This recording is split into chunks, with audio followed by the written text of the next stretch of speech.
자, 주택법 보겠습니다. 주택법. 자, 목적 됐고요. 2절 용어 정의 보겠습니다. 자, 용어 정의에서 반드시 한 문제가 무조건 나옵니다. 자, 먼저 주택이 뭐냐? 주택이 세대의 구성원이 장기간 독립된 주거 생활을 할 수 있는 구조로 된 줄구세요. 건축물의 전부 또는 일부, 건축물의 전부 또는 일부 및 그 뭡니까? 부속 토지 동그라미 하세요.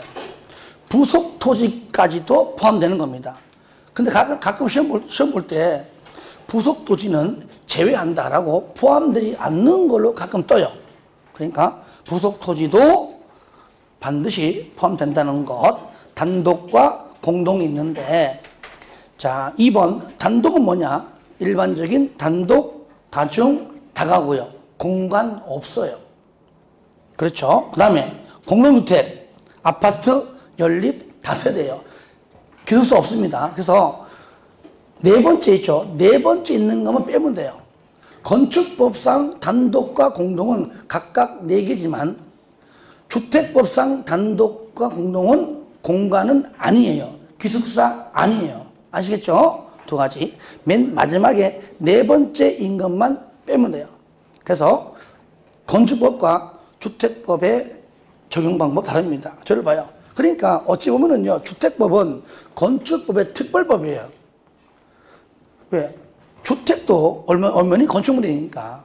그렇죠? 그러니까 이런 것이죠. 쉽게 말하면은 건축법이 처음엔 하나 있다가 건축물이 자꾸 방대해지고 비대해지다 보니까 일정 부분, 그러니까 모든 건축물은 건축법인데 주택을 띄어낸 겁니다. 그 중에 좀 큰 것들만, 좀 작은 건축물까지는 건축법에 내버려두고 큰 건축물은 나가서 새롭게 살림 차리는 것이 주택법이에요.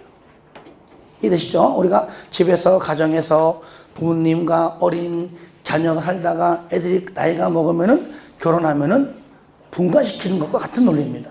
아시겠죠? 건축물의 건축법이 비대해지다 보니까 분가시켰는데 그 주택의 일부 큰 것들, 단독은 30호 이상, 공동은 30세대 이상, 대지 면적은 1만 제곱미터 이상일 때는 주택법상 사업계획 승인 받습니다. 그 밑으로는 건축법상 건축 허가 받아요. 아시겠죠? 그러니까 주택 일부고 주택에 적은 것들과 나머지 모든 건축물은 건축법에 그대로 남아 있습니다. 자, 그 다음에 준주택은 뭐냐? 준주택 나오죠? 다 같이 읽어볼까요? 시작. 기숙사, 다중생활시설, 노인복지주택, 오피스텔. 기숙사, 바로 공동이 아니고 준주택입니다. 아시겠죠? 다중생활시설, 그죠? 이것도 준주택입니다. 자, 노인복지, 당연하죠. 뭐, 노유자 아니면, 건축법상은 노유자인데, 여기서는 준주택입니다. 오피스텔, 건축법상은 업무시설이죠. 여기서는 바로 준주택입니다. 다중생활시설은 뭐 일부분 뭐 2종 건설도 있고 있지만 여기서는 무조건 뭐라고요? 준주택이다. 다시 한번 시작. 기숙사, 다중생활시설, 노인복지주택, 오피스텔. 그 다음에 국민주택 별표하세요. 중요한 것은 내가 판사합니다. 좀 쉬운 것들은 그냥 책을 통해 읽어주시고요.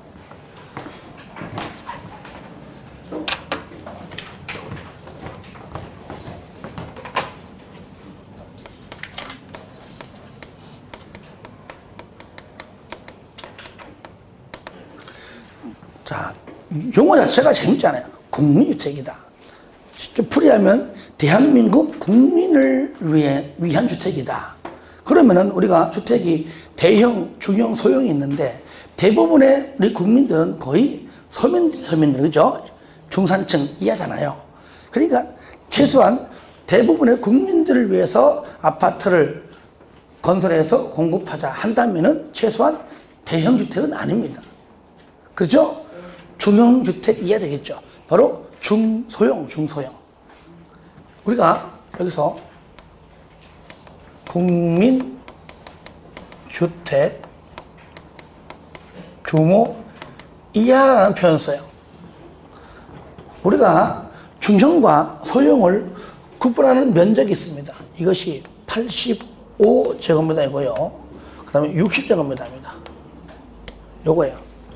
딱 두 개밖에 언급 안 됩니다. 여러분들 꺼내보세요. 휴대폰 꺼내봐요. 휴대폰 꺼내보세요. 계산기 쳐가지고요. 85제곱미터를 곱하기 얼마 해야 평 나오죠? 0.3025 해보세요. 얼마 나오나? 25.7평 하면 되겠죠? 25.7평이 나올 겁니다. 여러분들이 살고 있는 아파트가 32평 흔들어 보세요. 흔들어 봐요. 전부 대형이야?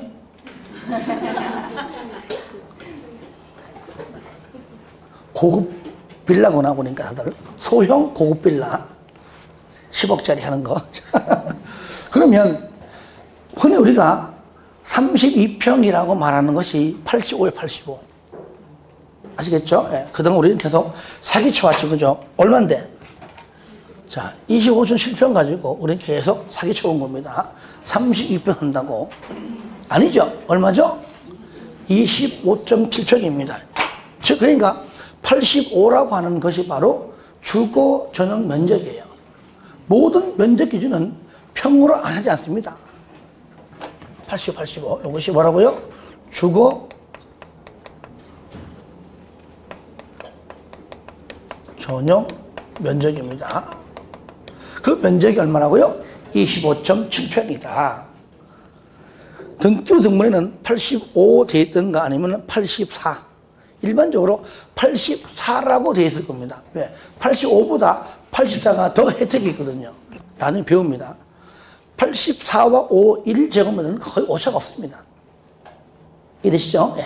하여튼 간에 85 이하가 바로 중형. 그럼 여러분들 60 해봐요, 60. 60 곱하기 0.3025 해봐요. LI 18 나오죠, 그죠? 18.15평 나올 겁니다. 18평이죠. 이것이 우리가 23평, 24평이라고 그동안 우리가 사기쳐온 면적입니다. 몇 평이에요? 18평. 주거 전용 면적이. 그럼 왜 우리는 25.7평을 가지고 26평을 가지고 32평이라고 해왔느냐? 바로 공유 면적을 합한 면적입니다. 그 계단 복도를 다 더해서 세대수로 나누면은 한 세대당 한 5, 6평 정도 떨어져요. 평면적으로 합쳐가지고 말하는 것이지. 실질적으로 공유 면적, 즉 공유 면적은 매매 대상이 아닙니다. 그렇죠? 그러니까 25.7평인 85제곱미터. 왜? 등기부 등본에는 85 내지는 84 되어 있으니까 그것만 곱해줘도 당연히 25.7평임을 알 수 있잖아요. 그렇죠? 네. 60제곱미터 이하죠. 60은 우리가 마찬가지입니다. 해도 23평 하는 이유는 당연히 해도 공용면적인 공유면적을 n분의 1로 합산한 면적을 합해서 말했을 뿐이다. 주거 전용 면적 얼마입니까? 바로 18.15, 18평에 불과하다는 얘기입니다. 네. 이해되시죠? 그러면 여기서 그럼 국민주택 규모 이하인데 그러면 요 국민주택 규모가 도대체 얼마만큼이냐? 자, 첫 번째 먼저 보시면 1호 또는 1세대당.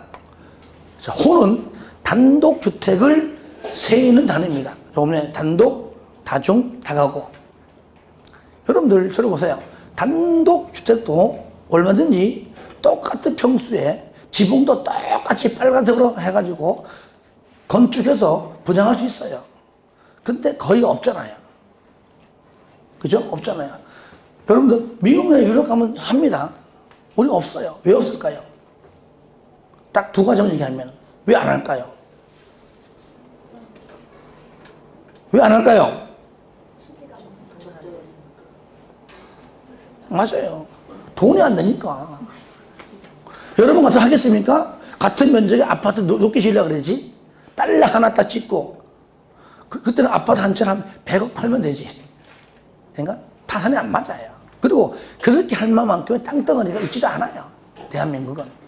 그러니까 법률적으로는 있는데 실질적으로는 하는 게 거의 없다 그래 보시면 돼요. 공동주택도 보세요. 아파트 15세, 다세대와 연립 하는 걸로 못 봤습니다. 다 아파트지 또. 그렇죠? 한 30년 전만 하더라도 연립주택이 있었어요. 지금 없어요. 다 아파트로 바꿨습니다. 바꿨어요. 하여튼 단독주택이든 공동이든 간에 1세대당 주거 전용 면적이 얼마요? 85? 누가 100이래? 85제곱미터 이하까지. 누가 이겼어요? 저 뒤에 앉아. 보통요, 제가 경험상 앞에서 3번째 줄까지는 거의 붙습니다. 뒤에 덜 붙어요. 근데 거의 붙는 것이지 다 붙는 건 아니에요. 거의 붙어요. 이제 몇 명 안 됩니다. 누굴까요? 그러니까 가능하면 앞으로 앉으라. 그러니까 앞으로 앉으라. 그러니까 내가 말할 때 침 튀기는 거를 많이 맞을수록 붙습니다. 피가 되고 살이 되고 약이 됩니다. 자, 85 이하입니다. 85 이하. 단독도 85, 공동도 85인데 단 100 있긴 있어. 하지만 조금만 참을 걸. 하필이면 왜 밑에 걸 봤을까, 그죠? 단 수도권이 아니어야 돼요. 그리고 도시 지역이 아니어야 돼요. 그래서 광명은 무조건 수도권이기 때문에 해당 사항 없습니다. 지방 내려가서도요, 일단 도시 지역 빼고요. 읍면 지역. 무슨 지역? 읍면 지역은 예외적으로 100제곱미터 이하까지 가능합니다. 읍면 지역, 도시 외 지역이죠. 읍면 지역은 한마디로 그냥 군 단위 지역의 시골의 시골. 자, 거기는 이유가 있어요. 자, 배구를 하게 되면 15제곱미터 큰 건데, 한 작은 방 하나 더 생길 수 있는 겁니다. 거실이 넓든지 간에. 그러니까 그만큼 핵가족보다 대가족화 되는 지역이잖아요, 일반적으로. 그러니까 좀 넓게 짓는 것이 더 효과적이고, 그리고 이렇게 해야 세대수가 좀 줄어들겠죠. 왜? 분양이 잘 안 될 거 아니에요, 도시적보다. 그렇죠? 그래서 이런 지역은 원칙 얼마인데? 원칙은 85 이하지만 예외적으로 몇 가지? 100가지. 그래서 국민주택 규모 하면은요, 원칙 85, 예외 100가지를 다 말하는 거예요. 국민주택 그러면 일반적으로 85인데 규모 그러면은 100가지. 규모는 규모. 규모는 최대 100가지 가능하다. 그것이 여러분들 바로 거기 쌍가로 5번 있죠. 5번에 있는 그 위에 거 첫 번째라고 쌍가로 6번 얘기입니다. 6번 얘기. 이럴 때 같이 그러니까 5번과 6번 같이 합쳐서 같이 보는 겁니다. 이럴 때 그러면은 이 국민주택은 건설은 누가 하느냐? 과연 누가 하냐? 그래서 첫 번째 국가. 쌍가로 5번에 있어요. 국가, 지자체, 토주공, 지방공사, 지방공사. 그러니까 주택법상 공공시행에는요, 딱 여기 네 놈만 나와요. 국가, 지자체, 토주공, 지공. 시작. 국가, 지자체, 토주공, 지공. 한 번 더 시작. 국가, 지자체, 토주공, 지공. 얘네들은 당연히 국민주택을 건설할 수 있죠. 그리고 또 이렇게 행정청이나 공공기관에서 건설해야 더 신뢰가 갈 겁니다. 그럼 민간은 못하냐? 안 그래요. 2번 같은 경우는 유일하게 민간도 가능합니다. 특히 여기 국가, 지자체 재정. 국가 뭐요? 지자체의 재정. 지자체 재정. 세금. 재정. 그 다음에 다시 한번 강조합니다. 국민주택을 건설하기 위해서 모아둔 돈이 있습니다. 그게 뭡니까? 주택 도시기금이에요. 주택 도시기금의 뭡니까? 얘는 재원을 뭐요? 지원받아. 그 내용이 거기 있잖아요. 그죠? 1번 냈고 2번 국가지자체 재정. 그 다음에 주택도시기금의 재원을 지원받아. 지원. 뭐 재원 좀 안 써도 돼요. 여기 있는 돈 있죠?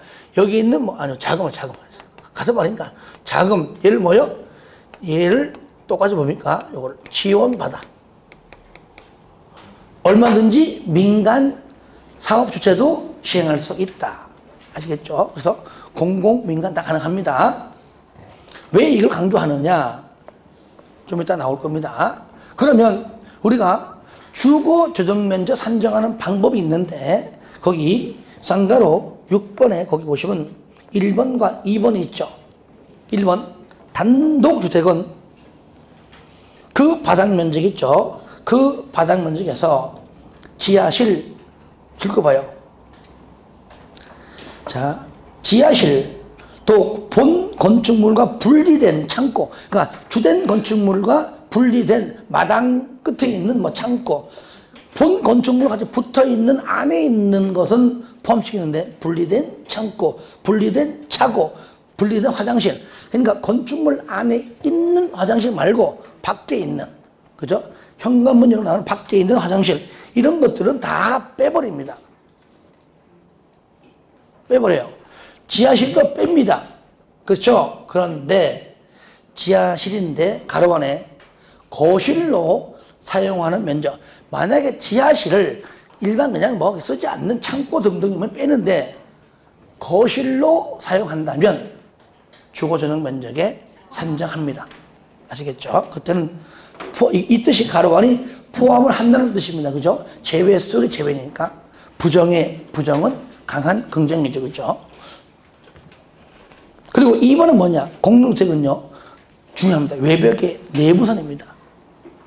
그러면 단독은요, 그런 말이 없다는 얘기는 건축법을 그대로 따라가는 겁니다. 모든 것들은 외벽의 중심선이에요. 아무런 말이 없으면 무조건 중심선인데 아파트를 포함한 공동은 뭐라고요? 외벽의 내부선. 요것도 외벽의 중심선이라고 나옵니다. 시험에. 가령 단독이다. 이게 단독이에요. 단독이다. 공동이다. 공동이다.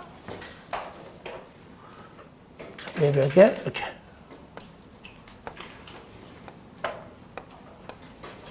그랬죠. 단독, 공동. 단독은 당연히 그냥 건축법상 똑같이 외벽에 중심선으로 둘러싸인 면적이고요. 공동은 뭐라고요? 외벽의 내부선입니다. 이거요. 똑같이 단독 현재 면적에도 85제곱미터이고 공동도 85제곱미터를 한다면은 어느 게 더 큰 거야? 그렇죠. 공동이죠. 공동은 내부까지가 85고 얘는 중심선까지니까 실적은 내부까지는 85가 안 되는 얘기잖아요. 그죠? 그러니까 달라요. 그러니까 똑같은 면적인데 단독 가게 되면 뭔가 좀 작아 보이는 듯한 느낌이 들 겁니다. 그 산정 방법이 달라서 그래요. 그리고 실질적으로도 작고요. 벽 중간까지 안 보고 안쪽까지만 보고 하잖아요. 그죠? 그러니까 같은 면적이라면 공동이 더 크다. 이렇게 보시면 됩니다. 7번 민영주택, 민영. 국민주택을 제외한 주택입니다. 여기 있는 거 빼고 나머지 뭡니까? 민영이에요. 근데 저를 보세요. 민영주택이란 민간이 건설하는 주택을 말한다 하면은 얼핏 맞는 것처럼 보이지만 틀립니다. 왜?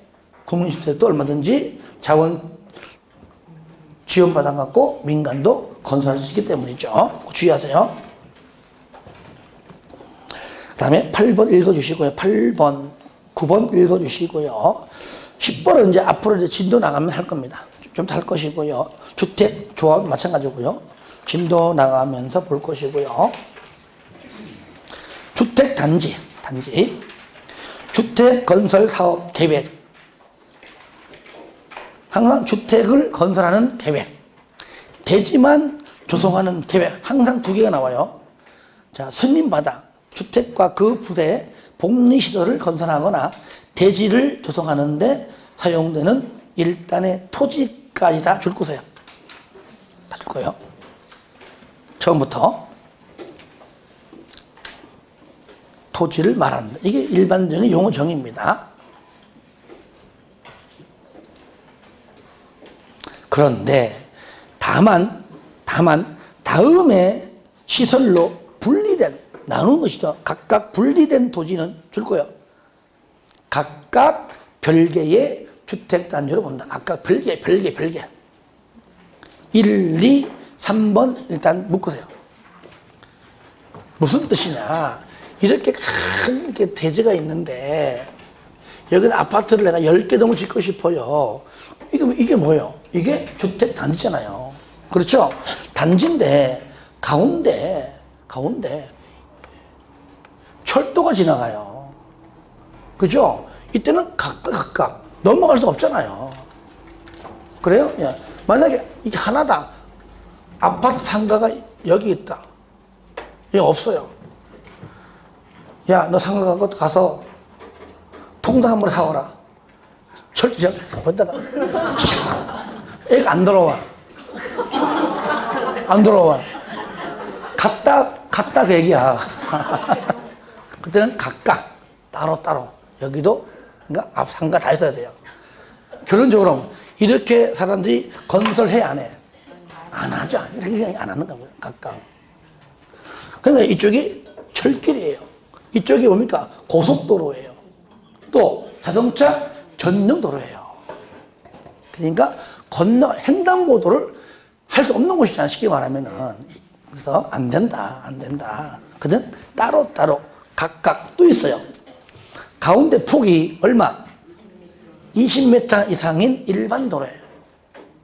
그 다음에 8m 이상인 도시 군계획. 아직까지 여기는 도시군 아직 안 들어갔습니다. 그래서 도시계획 예정도로예요. 도로. 이걸 이해하시면 돼요.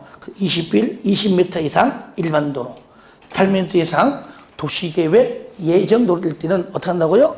각각 별개로 온다. 여기서 숫자를 바꿔냅니다. 자, 맞으면 O, 틀리면 X. 20m인 도시계획 예정도로는 각각 별개로 온다. OX. 틀렸어. 틀린 거야. 맞잖아요. 20m인.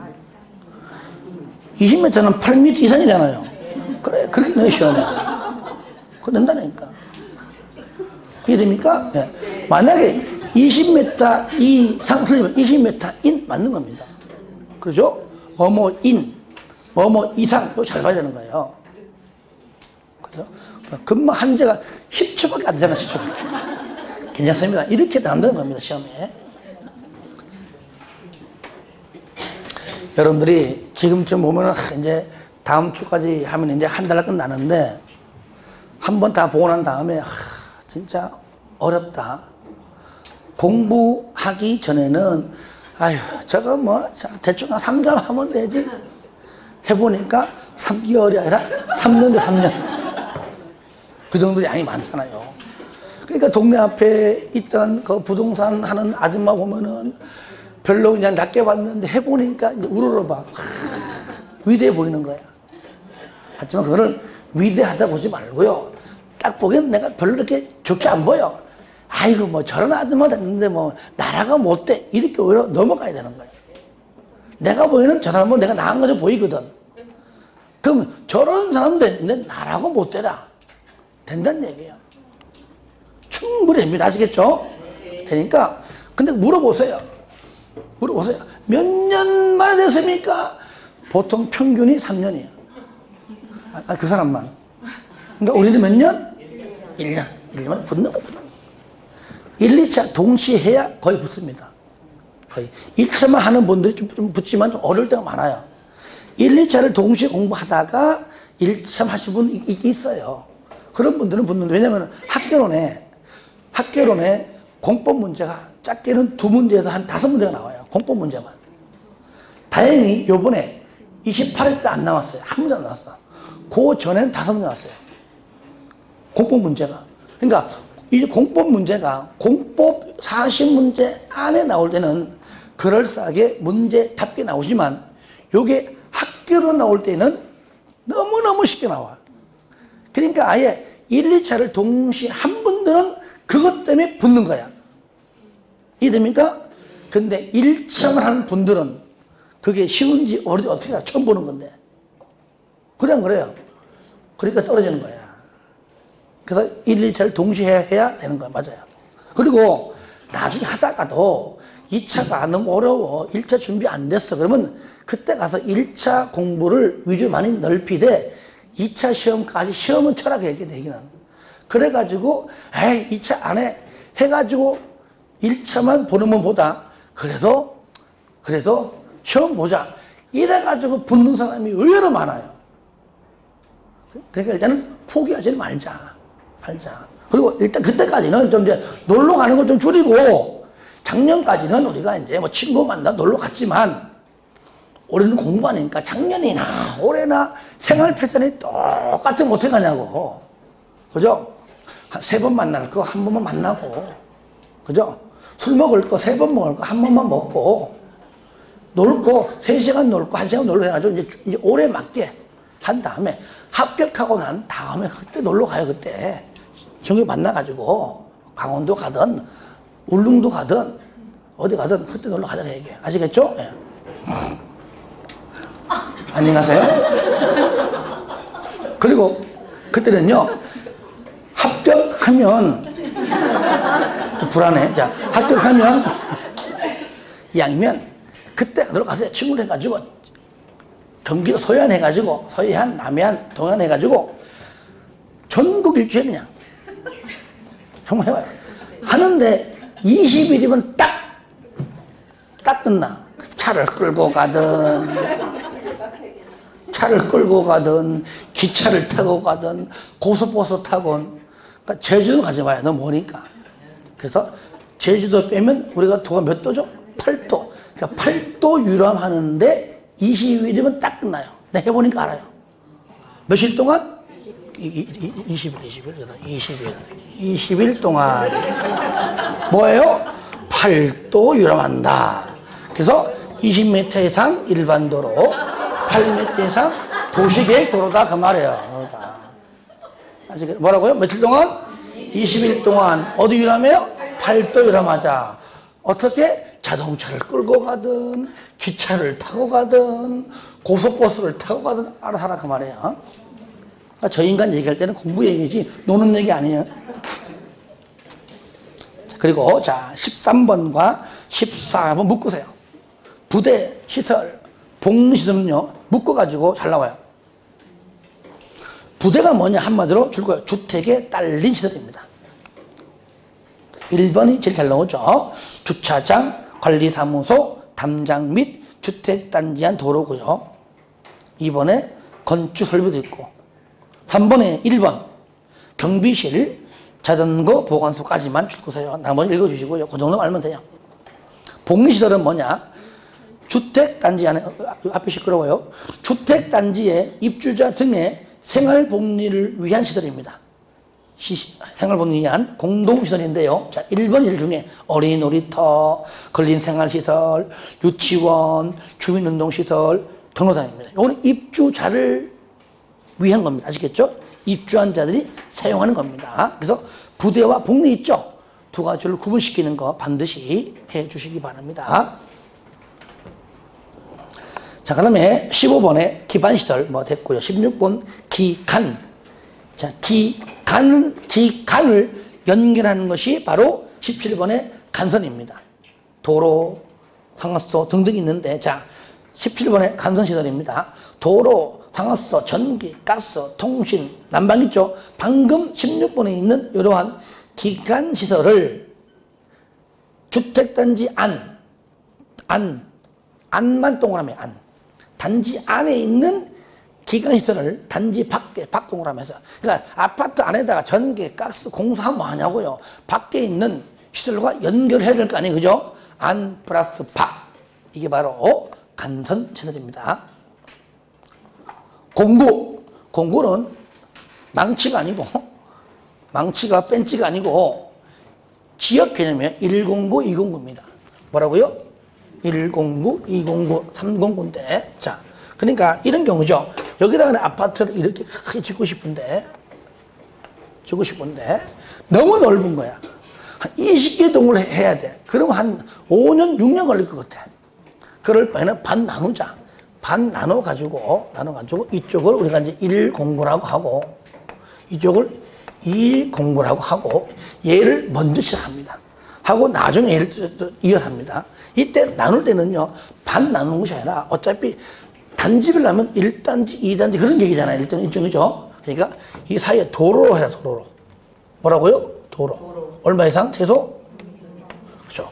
최소 6m 이상 도로로서 109와 209를 구분을 시켜라 그 얘기죠. 그러니까 건축법은요, 건축 허가 받죠. 그냥 그래요.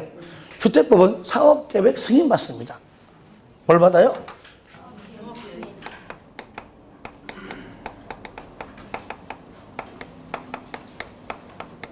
승인 받는데, 그러니까 사업계획 승인 받을 때는 전부 다 동시에 받겠죠. 동시에 사업계획 승인 받아가지고 109를 먼저 하고 209를 나중에 하겠다고 싸잡아서 사업계획 승인 받는 겁니다. 받은 다음에 109를 먼저 공사하고 2년 이내에 209 합니다. 그럼 당연히 착공신고는 같이 안 하겠죠. 얘가 먼저 하겠죠. 착공신고도 서로서 다르겠죠. 그러면 공사가 얘가 먼저 완공되겠죠.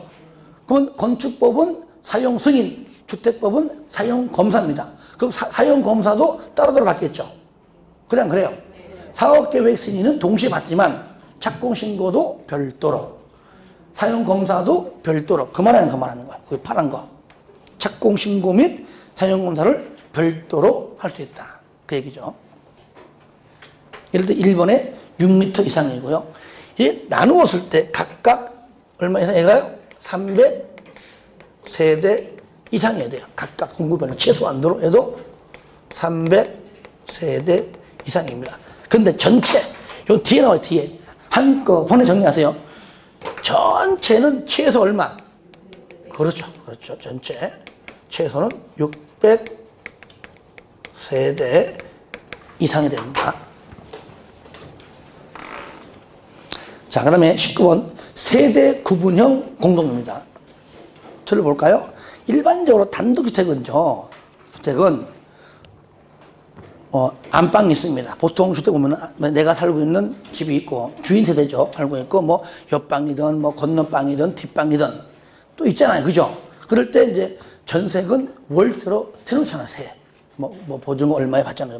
건너방, 옆방, 뒷방, 뭐, 이체 받잖아요.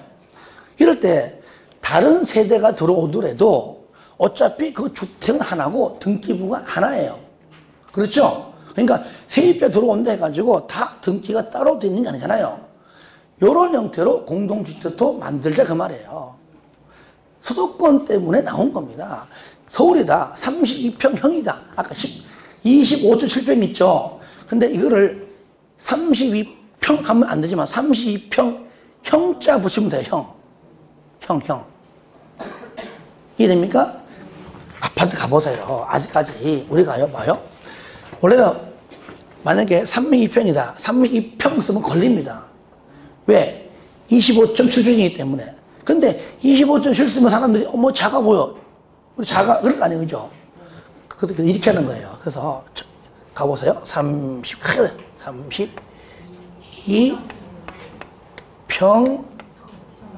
해놓고 여기다가 그냥 비지도 않아. 해놓고 가로 열고 85제곱미터 이래 해놨어. 이거 사기 아니에요. 자세히 가면 요만하게 보여. 이렇게.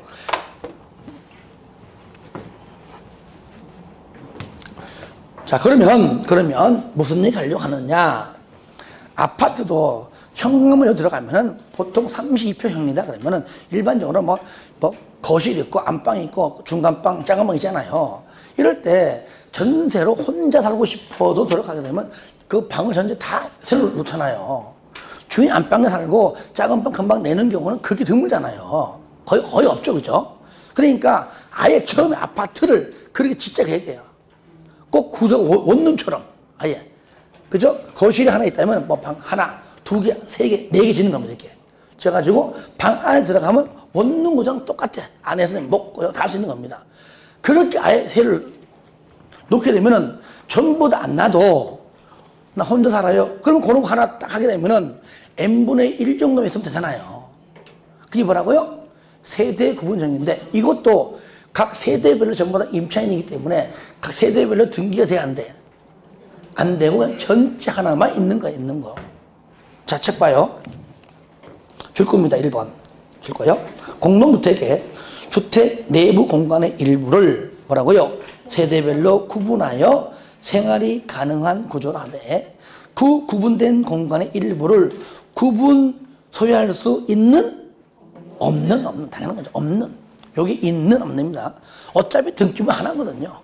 하나고 각 방마다 세를 주는 것 때문에 구분 세대가 안 되죠. 할 수 없는 주택으로 된 공동주택인데 1번, 2번 읽어주시고요. 3번 보시면 전체 세대수의 3분의 1까지 가능합니다. 전체가 9개 동이면은 3개 동까지 가능해요. 아시겠죠? 3분의 1이니까 30%가 아닙니다. 가능하고 그다음에 4번도 마찬가지. 4번은 전체 면적의 3분의 1까지 가능합니다. 무조건 3분의 1 세대수소 3분의 1 면적도 3분의 1까지 아파트 짓는데 근데 저기 109동하고 110동은 세대 구분형이래. 그거 분양받아가지고 난 돈이 많아. 난 내가 살기가 목적이 아니야. 그 분양받아가지고 가져가지고 전체를 뭉텅이 세주지 말고 뭐 한 3칸 4칸이면 세주고 나는 혼자 살아. 난 할머니야. 그럴 거 사가지고 하나는 내가 쓰고 다른 방들은 세를 주고 하면 될 거 아니에요. 그런 것들. 나 이혼했어. 혼자 살아. 하나 쓰고 나머지는 내가 남자야. 그러면 여자야. 그러면 남자들만 세를 주고 주는 겁니다. 혹시 알아? 걸릴지? 하여튼 간에 까먹지 말라 하는 겁니다. 우쩍 하는 거니까요. 그 다음에 2번 봐, 2번. 2번은 거기 1번 같은 내용을 좀 반대로 표현한 겁니다.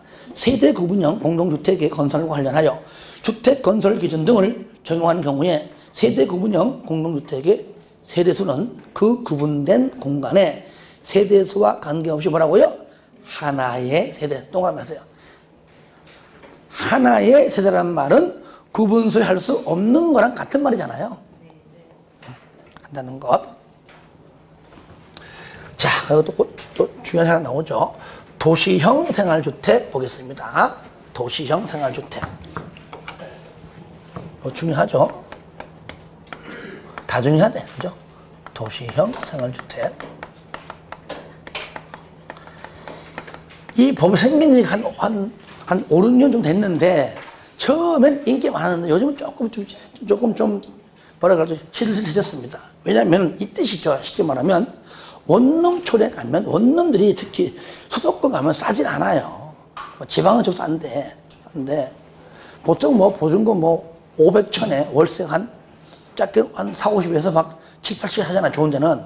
근데 그렇게 비싸니까, 그러면은, 원룸 구조로 만들 때 아파트를 짓는 겁니다. 한 동을 지어가지고 모든 세대수는 어떻게 한다고요? 모든 세대수는 원룸처럼 다 만드는 겁니다. 그러면 좀 더 저렴하게 들어갈 수 있다는 얘기죠. 그래서 얘는 먼저 지을 때 얘는 일단은 300세대 미만까지밖에 안 돼요. 299죠. 그리고 국민주택이 아니라 국민주택 규모예요. 그럼 얼마까지? 원칙 85, 최대 100까지 가능하죠. 일단 여기까지 그래요. 근데 여기 어디형입니까? 도시형이니까 어디가 가능해요? 도시 지역에서만 가능해요. 그러면 자, 면적이 얼마까지 가능한 거야? 85제곱미터 이하까지밖에 안 됨을 요걸로써 알 수 있다는 얘기입니다. 그렇죠? 85 이하까지 가능하다. 이럴 때 종류가 크게 두 가지 있는데, 자, 원룸형이 있고요. 두 번째, 단지형이 있습니다. 자, 원룸형은 우리가 주택법상 공동주택은 아파트, 연립, 다세대. 그러니까 아파트, 연립, 다세대. 그러니까 겉으로 보기에는 아파트인데 현관문 열고 들어가니까 원룸형 구조야. 겉으로 보기에는 뭡니까? 연립인데 겉으로 보기에는 다세대인데 현관문 열고 들어가면 뭐라고요? 원룸형이다. 그 얘기죠. 현재 도시형 생활주택을 짓는 거 내가 아는 부분에서는 100% 다 요겁니다. 이거요. 이거야. 남들한테 나 아파트 사라 하거든요. 진짜 아파트예요. 집에 놀러 가도 돼? 절대 안 되죠. 이해되죠? 그죠? 그런데 겉으로 보기 아파트 한 동 내지는 작은 거 두 동에 딱 서 있습니다. 그러면 거기에 들어가는 그 아파트 뭐라 그러죠? 그죠? 입구에 써 있습니다. 크게. 도시형 생활주 써 있어요. 써 있다는 얘기예요. 이게 써 있어요.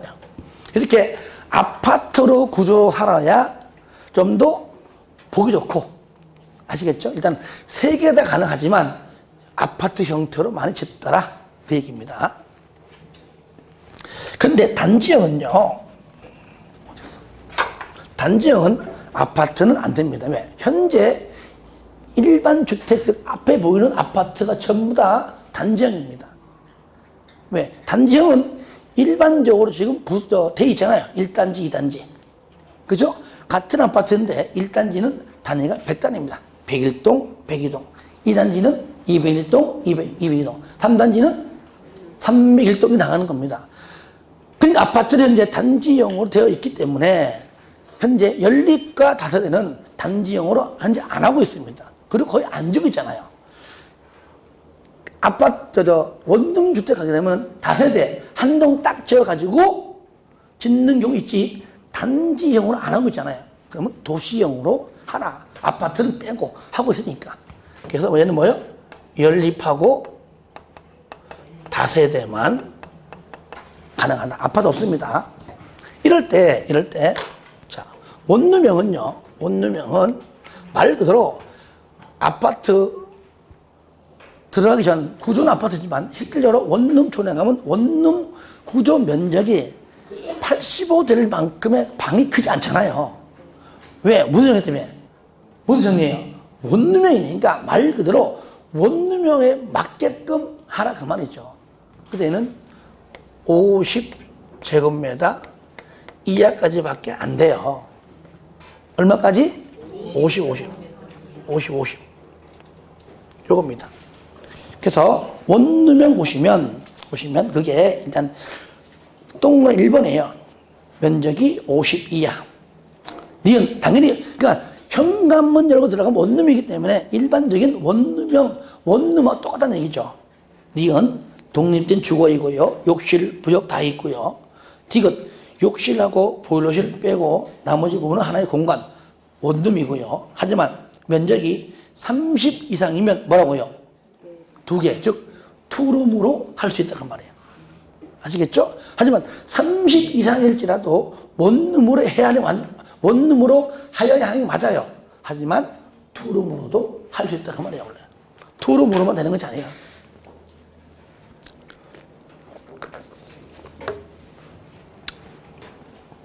그리고요, 리얼 지하층 하지 말아라. 아파트 지하 안 하죠, 그죠? 그리고 2번과 3번 묶으세요. 이게 바로 단지형. 단지형이 뭐겠다고요? 연립하고 다세대입니다. 몇 개 층이죠? 자, 저를 보세요. 원래는 몇 개 층까지 가능해요, 두 개. 4개층이 주죠. 그러니까 얘는 4개층인데, 얘는 4개층인데, 심의 거쳐서 몇 계층까지? 5계층까지 가능하다 그 말이에요. 혹시 살면서 야 저거는 연립인데 왜 5계층이지? 젊은 거 아니야? 그러면은 도시형 생활주택이다 그 얘기예요. 일반 주택은 안 돼 집안. 아시겠죠? 그렇게 해주시고요. 그러면 아무리 봐도 얘는 면적 규정이 없네요. 없다는 얘기는 얘는 얼마가 가능하다는 얘기예요. 그죠? 85죠. 얘는 85제곱미터 이하까지 가능함을 알 수가 있죠. 그래서 85제곱 원룸형은 뭐라고요? 원룸은 얼마까지? 50이에요. 원룸. 이게 원룸인데, 이게 영어로 원룸인데, 이게 저기 경상도 가면 원룸이 안 그래요. 따라서 온룸. 온룸. 온룸인 50. 온룸. 50. 온룸. 괜히 네. 얼마요? 50. 온룸. 50. 경상도에서 발음 못하는 여러 개 있습니다. 의. 이거 못해. 하고, 의야. 부산 가면 쌀 못해요. 살. 따라해봐. 쌀. 그래요. 아, 죽겠어, 진짜. 안 돼, 그게. 꼭 일부러 그런 것 같아, 일부러. 자, 그 다음에 2번. 하나의 건축물에는 도시형 생활주택과 그 밖에는 뭡니까? 여기 일반. 도시형 말고 우리가 살고 있는 일반 주택을 말하는 겁니다. 도시형 플러스 일반 주택은 안 됩니다. 안 돼. 저를 보세요. 하나의 건축물입니다. 101동이다. 근데 101동은 일반, 102동은 도시형, 돼요, 그거는. 근데 하나의 건축물 안에 몇 층까지는 일반, 몇 층까지 도시형, 이거 안 되는 겁니다. 안 되고요. 다만, 다음의 경우에는 예외다. 되는 경우입니다. 이때는요, 온룸형만 돼. 1번만. 아시겠죠? 원룸형일 때만 됩니다.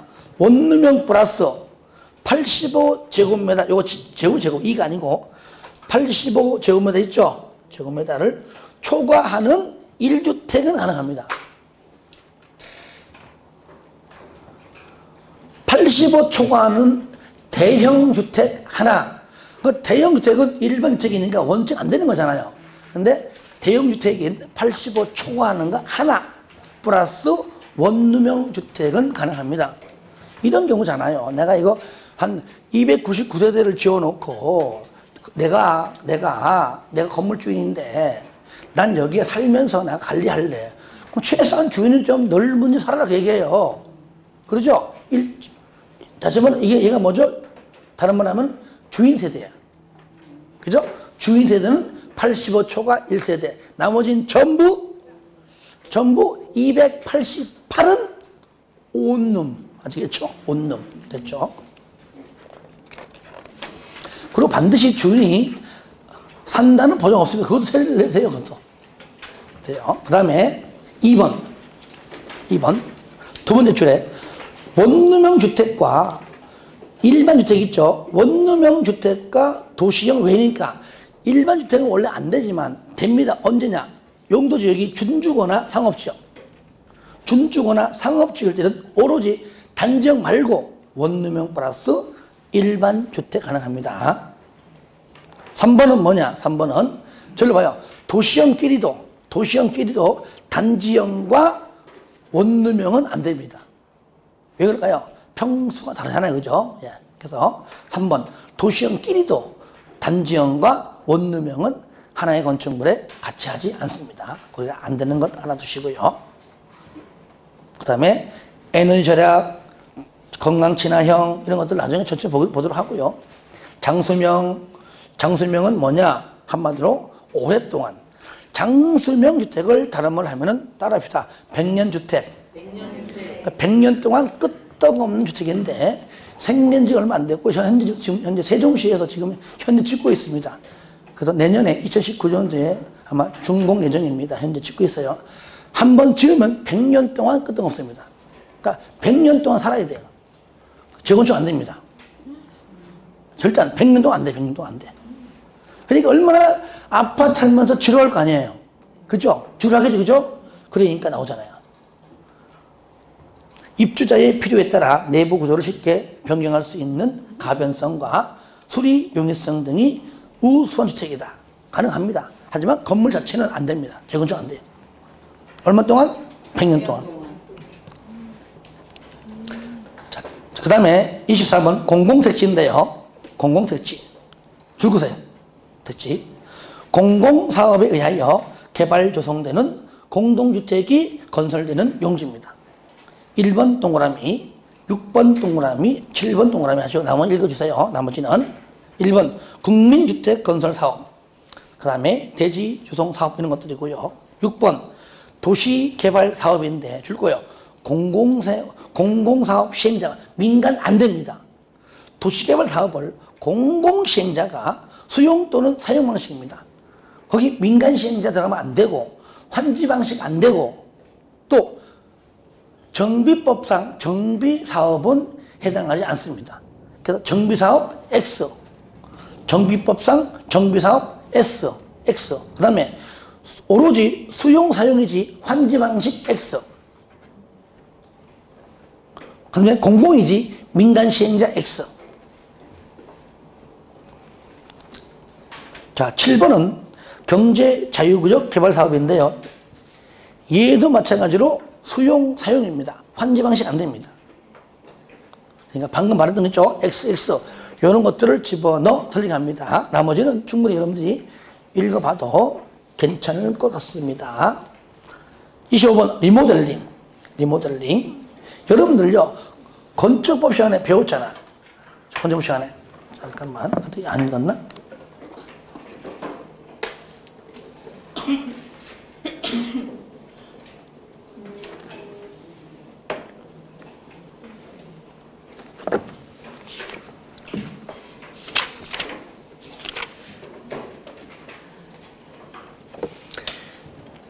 여러분들, 자, 건축법 펴보세요. 용어 정의 파트. 건축법 용어 정의 파트 맨 앞에. 건축법 맨 앞에. 용어 정의 파트에서 쌍가로 12번. 아까 넘어갔고 내가. 뭐가 보입니까? 리모델링 보이죠? 어? 읽지 않았구나. 그죠? 보시면, 자, 리모델링이 뭐냐? 건축물의 노후화를 억제하거나 기능 향상 등을 위하여 뭐 하거나 대수선도 리모델링입니다. 아시겠죠? 대수선하거나 일부 증축입니다. 그러니까 대수선도 리모델링이고 일부 증축도 리모델링인데 건축법상은 대수선은 배웠지만 일부 증축에 대해서는 뭐 우리가 신증 개재할 때 배웠죠. 그죠? 하지만 주택법으로 오면은 그거 보세요. 25번 리모델링 나오잖아요. 똑같죠. 그죠? 1번 대수선 나오죠. 그죠? 저를 봐요. 자, 주택법상 리모델링은 1번 대수선. 저를 봐요. 요거는 10년이 경과하면 할 수 있습니다. 뭐를? 10년 뒤에 나오는데 미리 보는 겁니다.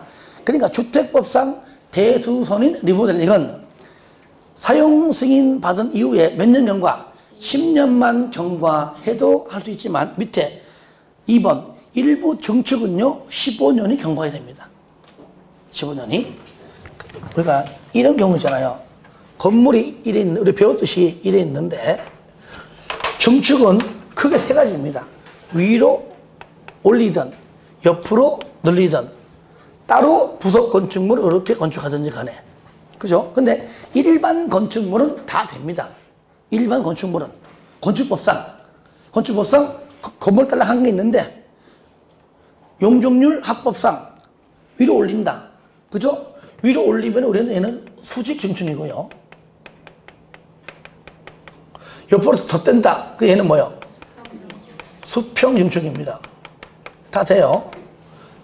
얘는 뭐 부속 건축물이니까 별도 하나 넣는다 하면 돼요. 가능한데 문제는 뭐냐? 공동주택은 수평이 어려워요. 101동, 102동이잖아요. 옆에다가 늘려 하기가 어렵잖아요. 늘리면은 좁은데 그 다음 동을 다시 띄울 수 없는 거잖아. 그러니까 공동주택은 일반적으로 수직으로 하던 수평, 별도로 부속 건축하기도 어려워요. 땅덩어리가 딱 정해져 있기 때문에. 맞죠? 그죠? 그러니까 하여튼 위로 올리든 옆으로 늘리든 부속 건축이든 간에 일단은 일부 증축한다는 얘기는 세대수를 늘린다 그 말이잖아요. 그죠? 그러니까 세대수를 증가하는 행위는 다양하지만 실질적으로는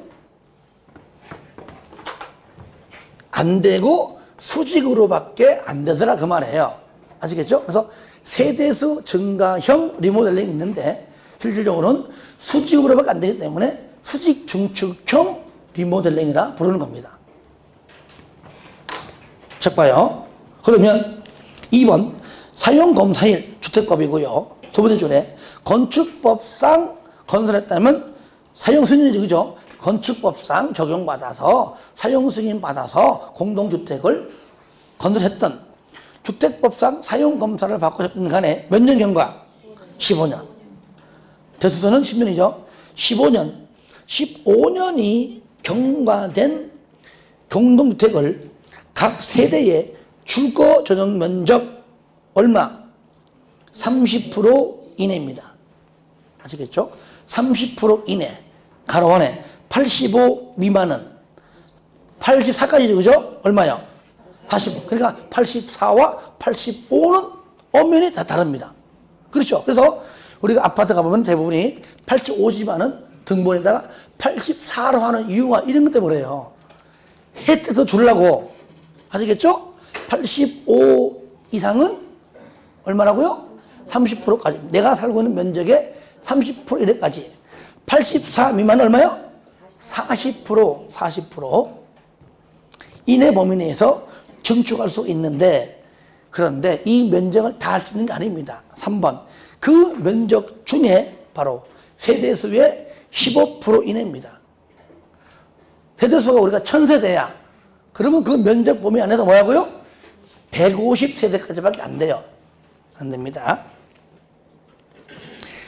15% 이내에서 세대수를 증가한다. 일단 증가하니까 뭐라 불러요? 세대수 증가형 리모델링인데 수직으로밖에 안 되더라. 그래서 다만 수직으로 증축한다. 뭐라 불러요? 수직 증축형 리모델링이라고 부른다. 이럴 때 1번 최대 3계층까지밖에 안 돼요. 15층이면 18층. 예를 들어 20층이어도 23층이죠. 자, 3계층 이하에서 그 범위 내에서 대통령령으로 정하라 했으면 정했어요. 기억. 15층 이상은 3계층까지.